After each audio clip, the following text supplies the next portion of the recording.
Hey, Tupaluku, Thomas here with another episode of StarCraft 2 Wings of Liberty, playing on the Brutal difficulty.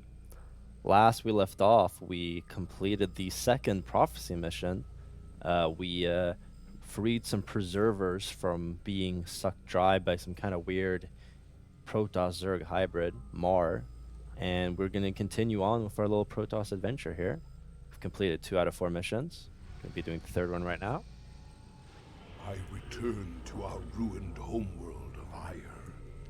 The Zerg infestation still covered much of our beloved world.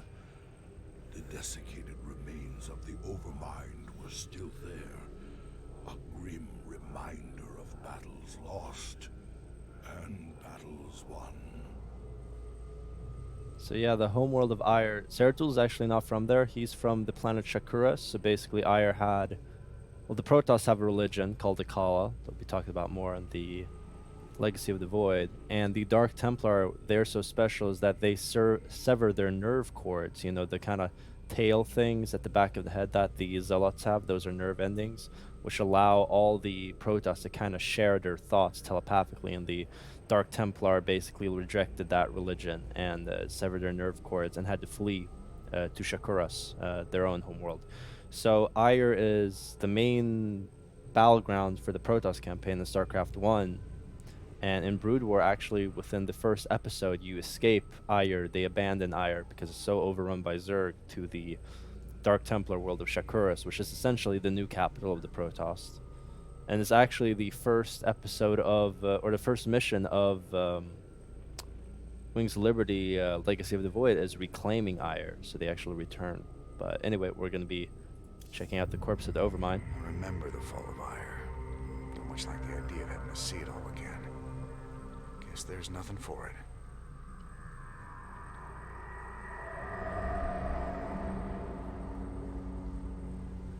At the very apex of its victory against us, the Zerg Overmind grew overconfident.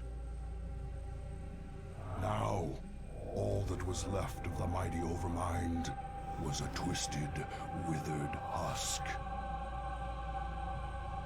I needed to understand whatever memories lingered within the creature's rotting mass.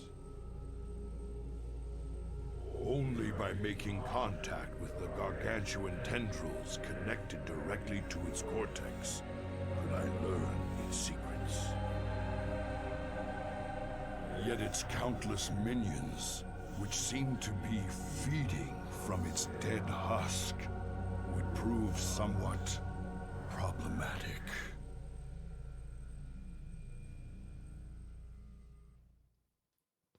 I find it slightly nitpicky that there are banelings on this mission because the banelings did not exist in StarCraft 1. So on Ire there should not be banelings. Just saying. I must find a way to establish a foothold and summon reinforcements to keep the Zerg at bay.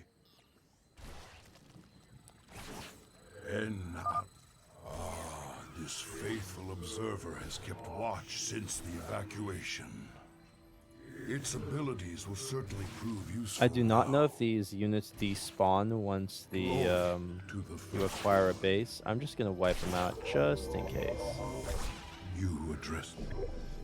This is gonna be, I think, unless I mess it up, a relatively quick mission. Some of these abandoned structures remain functional. We shall make use of them. This ancient beacon still thrums with power. I wonder...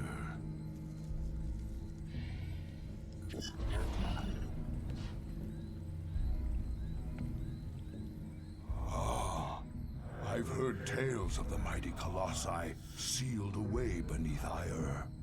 The beacon must have awoken these fearsome guardians. The Zerg perceive a threat to their dead master.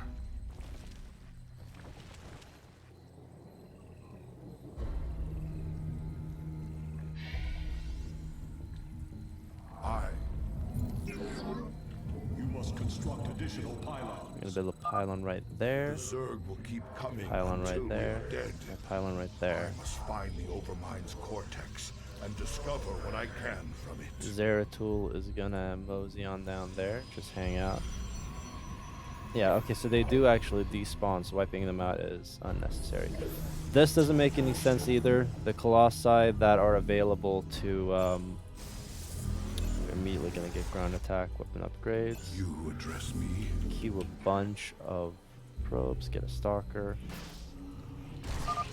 If we use our observers wisely, we can scout the area before putting ourselves at risk. Because we got so many minerals from here. I'm just gonna keep wiping them out. Let's get a few stalkers. This makes no sense. I'm just saying that right now. Logically, from what we just learned, the Colossi should not be available for the mainstream Protoss if the only way that they were acquired were from the... not being very clear right now. If the Colossi came now from Ire, the mainstream Protoss on Shakuras should not have access to them, unless I guess Zeratul maybe share the schematics. I don't know. No. The Zerg are on the move. Ooh, spooky.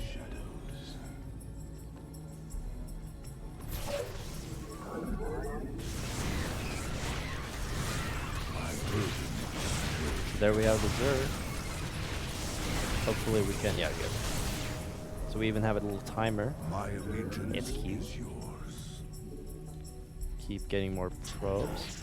We want to be a bit conservative with our Colossi. Don't want to lose them.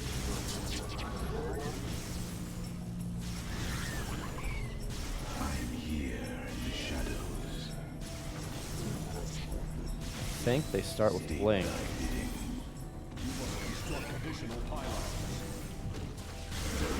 I must construct additional pylons. Don't you worry. We're gonna actually put a pylon right there. You require my skills. Shozak Maknul. We are one with the shadow. Back up that. All is in jeopardy. Remember the void prism that we could do? These warp gates appear to be functional. Perhaps there's a chance. So what happens is that Zeratul actually heals up between the different portions of the what do you call it? Oh no, kill it. Yeah, between the different Overmind tendrils, he... Overmind tendril. I sense pain, surprise, death. We're gonna get a pylon there. We might get the expansion, maybe not. I'm not sure it'll pay for itself. We must not hesitate. Ironically, frenzied attack in a minute. We're gonna be wiping ourselves out. We're gonna be wiping the enemy out here, collecting this, and then we're gonna run all over there.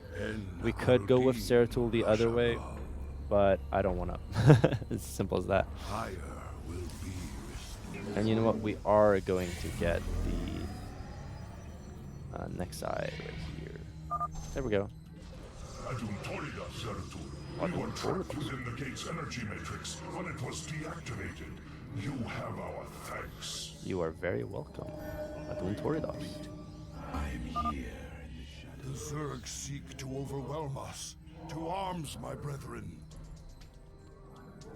I do not know where the other... where the Nidus Worm will be, so we're gonna try to jump on it. Use Zeratul to Void Prism it if it's here. And uh-oh, nope. Go back. Okay. Wipe it out. And head over there. Oh, come on, how? Oh. We're gonna unfortunately lose a few photon cannons. not the end of the world. See, we're all good. We're all good. My burden This guy's shall gonna chill stand. there. Yeah, I think getting the Nexus is kind of unnecessary. I will erase the demon. In the shadow. Get the observer back there. You address me. We have a bunch of forces right there. We could actually get a pylon right there. My burdens weigh heavily. I will Getting more stalkers. Require my skill. My charge. I am here in the shadows.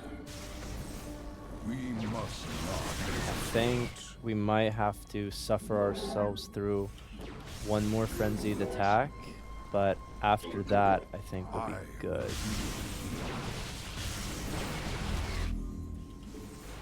Getting these will give us the Protoss research. Getting this will give us some dudes. Upgrade complete. Dudes are always nice to get.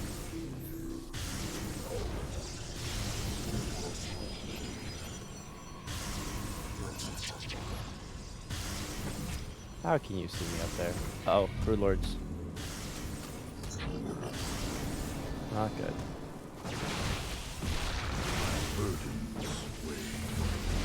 Be gone. So we got more Colossi in production. Where is our... Let's get an Archon. And we got another Warp Gate. Yeah, getting the Nexus here was kind of unnecessary. We're gonna really quickly get some pylons here. Try to get some photon cannons just in case.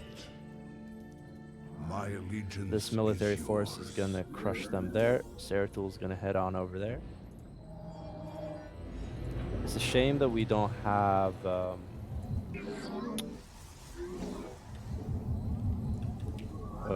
what is it called? Trying to think of the word. It's a shame that we do not have a chrono boost. The Zerg seek to overwhelm our base. 2 arms. I am here in the shadows. I think he says that a bit early, I'm not gonna lie. The Zerg are on the move, and then maybe the Zerg are gonna overwhelm our base. Unnecessary cannons, go!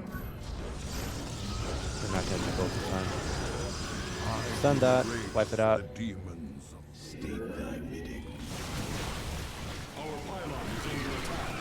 We have so many forces right now that we can kind of... Oh, you actually somehow got loose. Oh no, no. Okay, we have a very powerful army right now.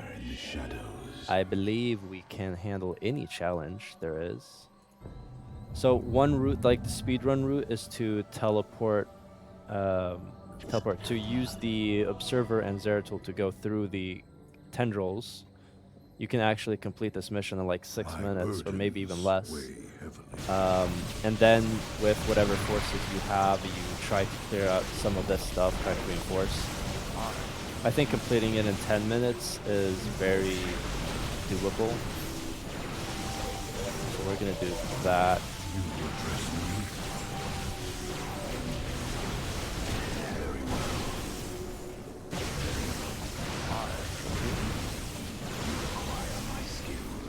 We're gonna chill a bit with this Archon. Chill a bit with this Archon, as I said.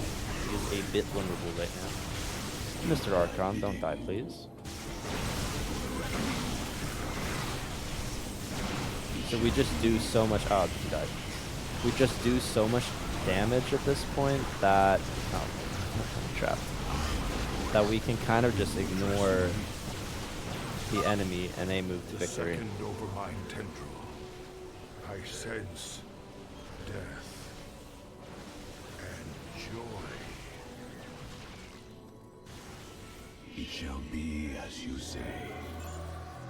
And we are going to ignore these frenzied attacks. We're going to get some Colossi. Some Colossi. Construct additional pylons. Where? Okay.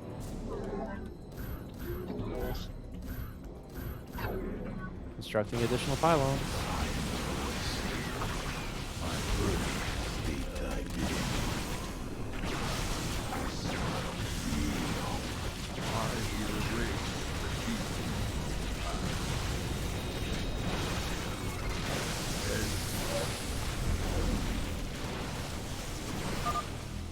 The third Overmind tendril.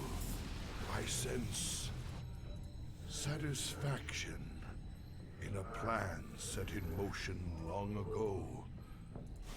And fear. Bunch of banelings here.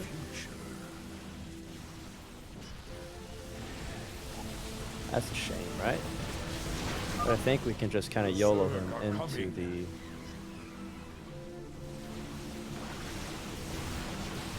Yeah.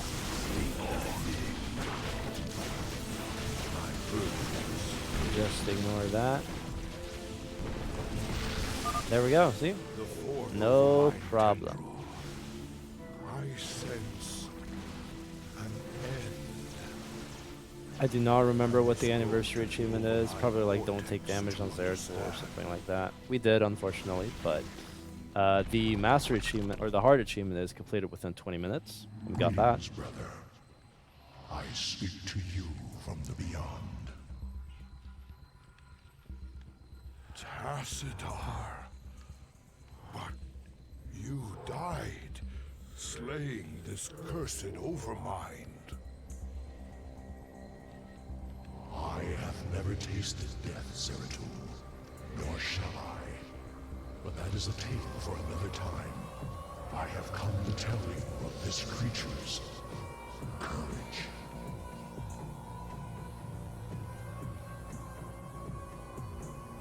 Courage.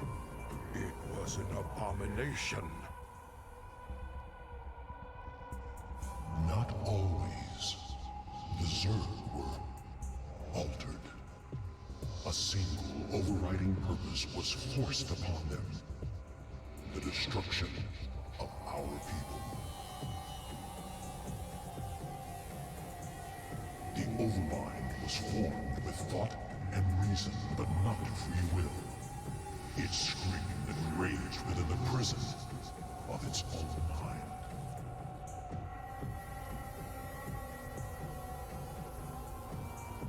Who did this? Why?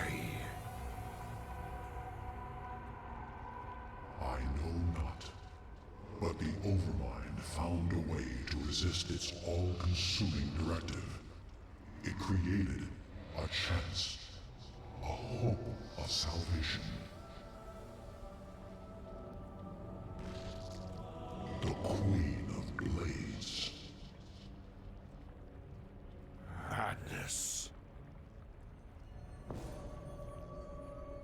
Only she can free the Zerg from slavery, and in so doing, save all that is from the flame.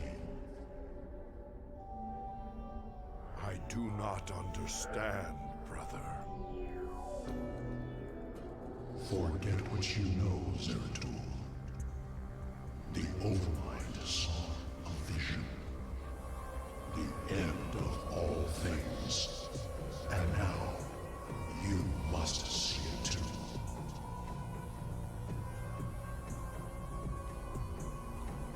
No. This vision. I cannot bear it. Stop.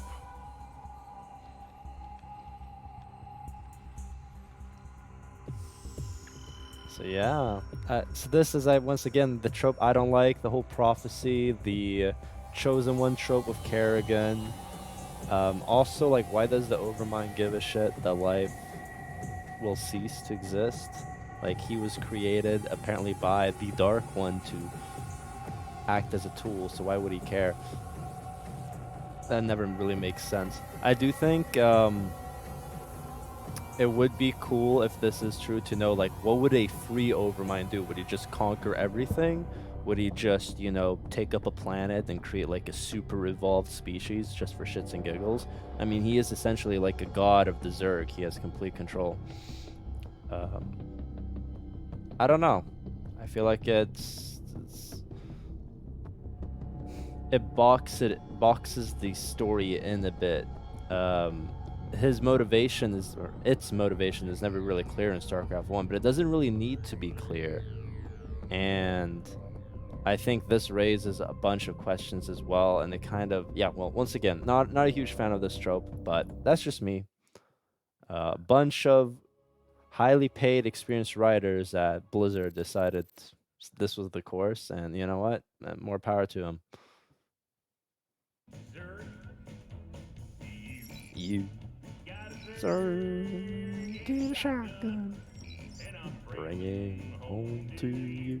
When I get out of this suit, first thing I'm doing is, well, I'd hate to offend your delicate sensibilities. He's jerking off, right? I mean, that, he has to be. Oh, May as well get me another round. Hell, yeah. maybe even So two. Annabelle's gone.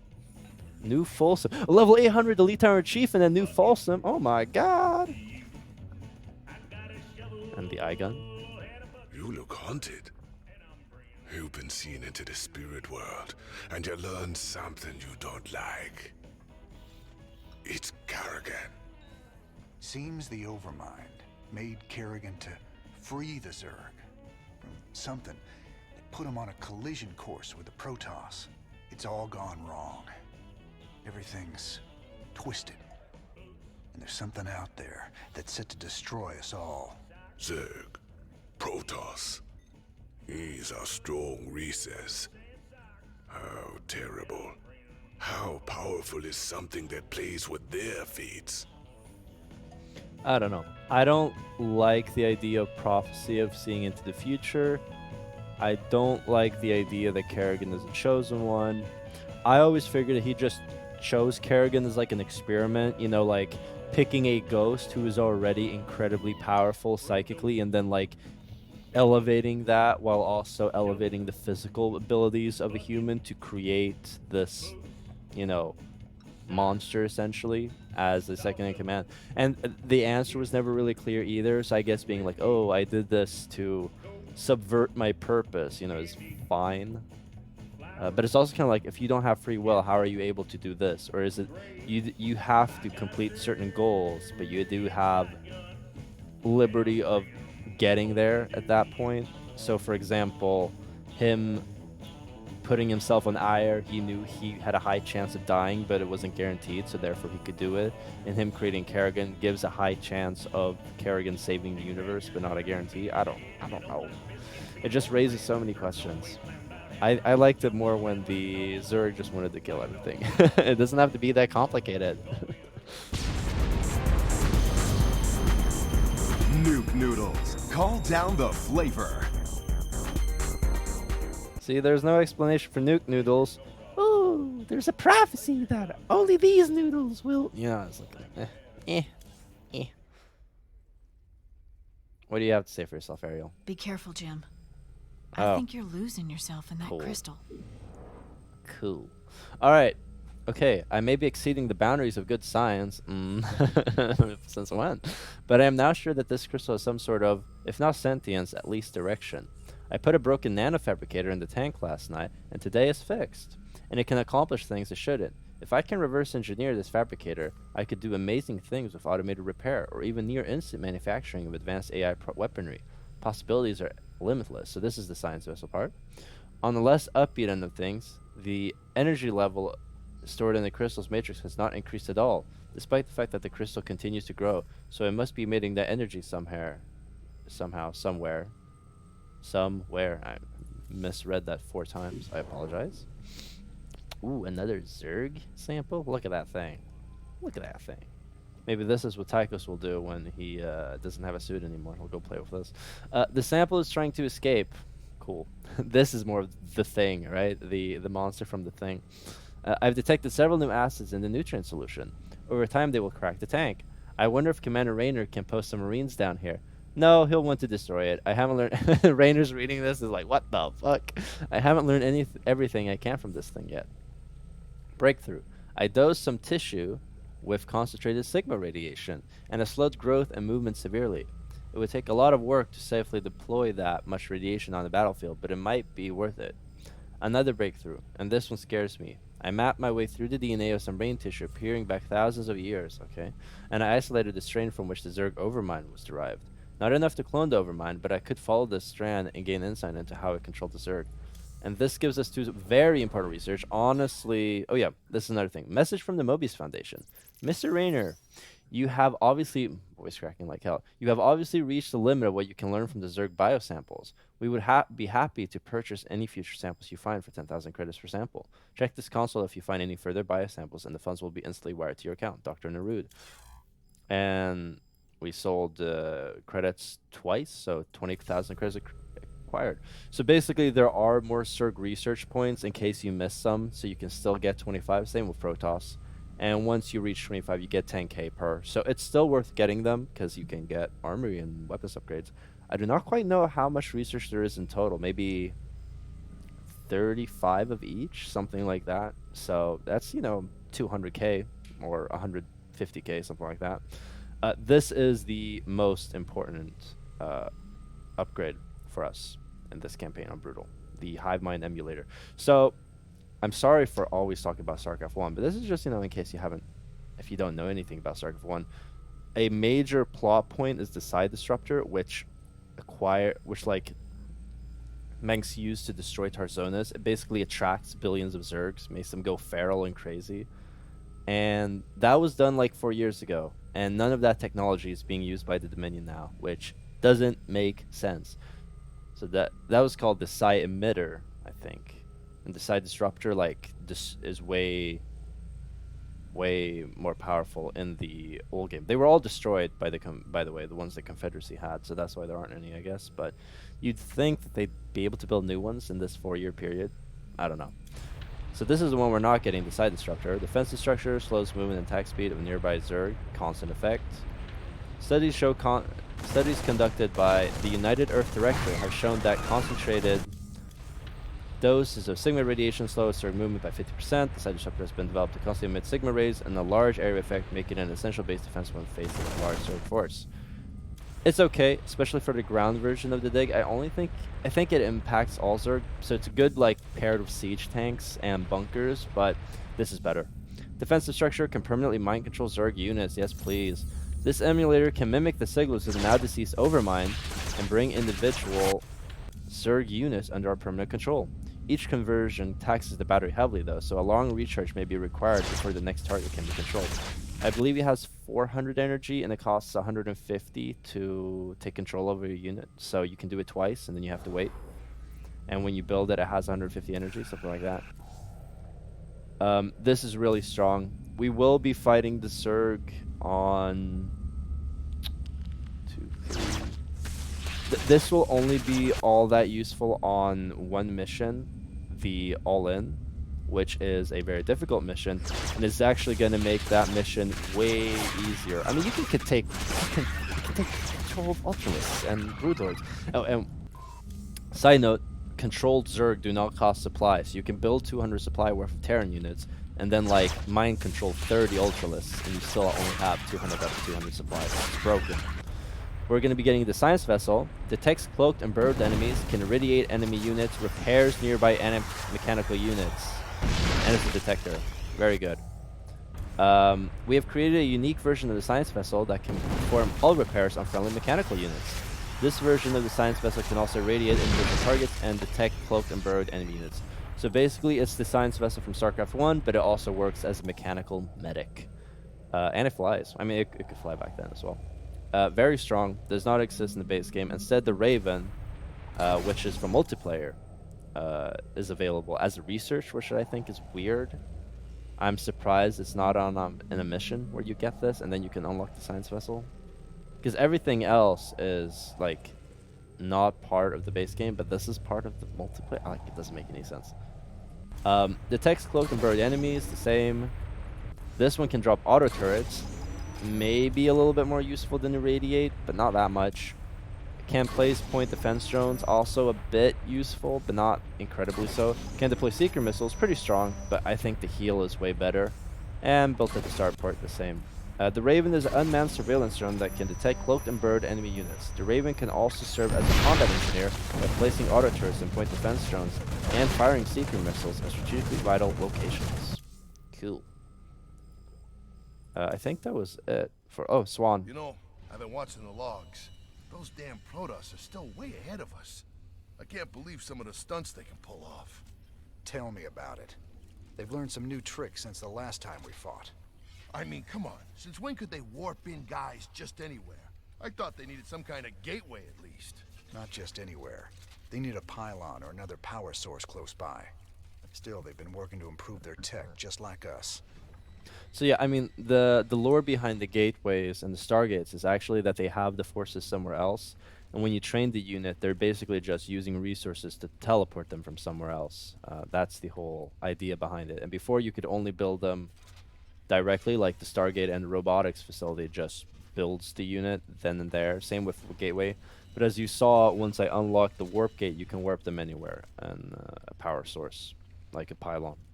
So that's the same in multiplayer. And it used to be that you actually had to manually click for a warp gate to become, or for a gateway to become a warp gate. Now it just does so automatically when you research it in multiplayer. That's just like a little funny tidbit. I don't think there's anything new here. No, let's talk with Matt, and we'll be done for this mission. I This don't even know episode. what to make of this last vision from the crystal. Zeratul was looking for more clues about the end of the universe. But this time, he was on Ire. Ire?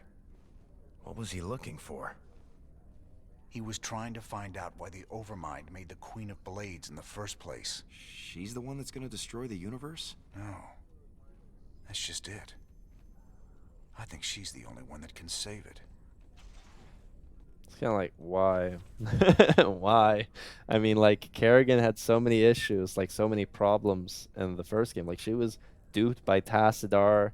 She was 1v1'd by a bunch of, like, strong characters. Her whole thing is that she's really cunning and ruthless. I mean, that's her whole stick.